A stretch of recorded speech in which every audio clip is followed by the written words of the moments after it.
In terms of CEO hires, what are you looking for, and how are you kind of vetting for that ideal person? This one is taking me a while to figure out the right answer to. By the way, hiring a CEO is a weird. Hiring a founder for a company is really weird. It's like a very weird thing to do. It's almost the antithesis of like you're hiring for a founder, and it's by definition a founder shouldn't be being hired, right? Yeah, I know. No, totally. It's like it is in a way. It feels contradictory and strange. Like, well, if they were a founder, why would they be? Why wouldn't they already be doing this?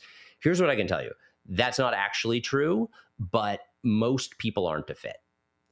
Even people that would be really good in other jobs. So you need a lot of the things that make people good in other jobs, right? Like it's not that you don't need those things, but then layered on top of that, and what I mean by that is like smart and hardworking, and uh, intellectually flexible and ethical, and like you still need all those things. But then on top of that, you need some of these other like harder to nail down values, like tenacity and grit and um, objectivity around their own skills and lack thereof. The ability to really, and this is related, but zoom out and see themselves as a player on a board game that they are playing. Like the very literal ability to see themselves in the third person. And that sounds strange, but like that's something I find is really important. Humility in a humility combined with like an extreme level of confidence, which also seems contradictory. Like there's a lot of very strange sort of things that someone needs to have to be good at this. Not strange, they're just not common. I talked a lot about values. There's also soft skills and hard skills, and those are dependent on the domain to some degree. They need to be really good salespeople, like naturally good salespeople, because the agency game is one of you're just always selling. Like even if you have salespeople, you're still selling. You're selling an upset client on why they shouldn't leave. You're selling a new big enterprise logo that you're trying to get over the finish line. You're selling partners on why they should partner with you. And eventually you're selling a buyer on why they should buy your agency. So that's really important. Yeah, there's a bunch of stuff. I have a speaking of sort of matrices. Anyway, I have like a 30.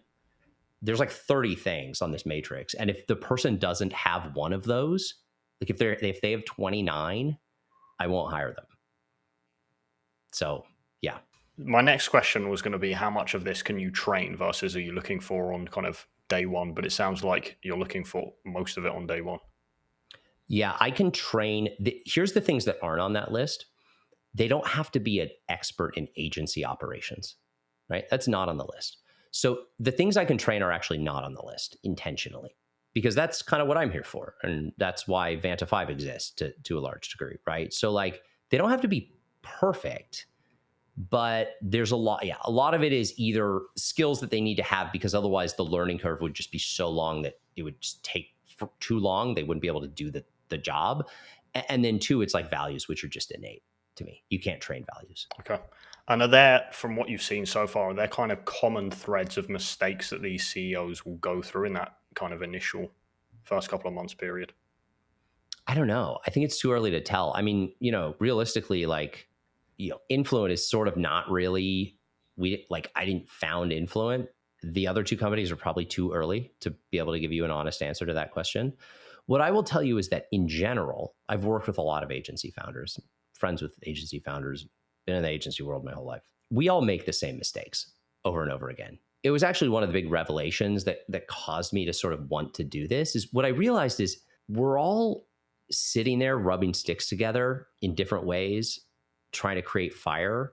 And like, no one's like, hey, just do it this way, it'll work. Like, we're all inventing the same thing over and over again. After I sold my company to Media Monks, and I got to meet all these other agency founders who are all really successful, and I talked to them, what I realized is we all went through this process of making everything up and making all the same mistakes and inventing everything that was like we thought we were the first people to invent it. And then everyone ended up with the same stuff. It's just everyone had to literally invent it themselves, but we all got to the same answer. That feels like a weird, inefficient thing in an industry. That doesn't happen in like manufacturing, right? People aren't creating all different versions of Six Sigma, for example, right? Like every company's unique, but like you can go to school and like learn how to do this, right? Like very literally, you can get a degree in like how to make products at scale. You can't do that for an agency. And I think that's weird. But anyway, sort of separate tangent, but yeah.